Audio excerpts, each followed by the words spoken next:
ये ले सर जी पानी। Thank you. अच्छा सर जी, आपने कंपनी के चौकीदार को फारिग कर दिया? क्यों, तुम्हें किसने बताया? सुबह उसकी बीवी का फोन आया था। किस लिए?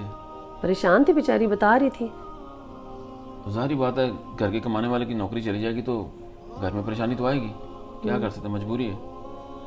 अच्छा मुझे ये बताओ कि इंसान कंपनी में चौकीदार रखता क्यों है? जाहिर बात है, हिफाजत के लिए 100 कीमती चीजें होती हैं कंपनी के अंदर। कीमती चीज़ें? हाँ जी। कीमती चीज़ों की हिफाजत के लिए? अगर कंपनी में कीमती चीज़ ही ना बचे तो हिफाजत चौकीदार किस चीज़ की करेगा, बताओ मुझे। मतलब क्या, मैं समझी नहीं।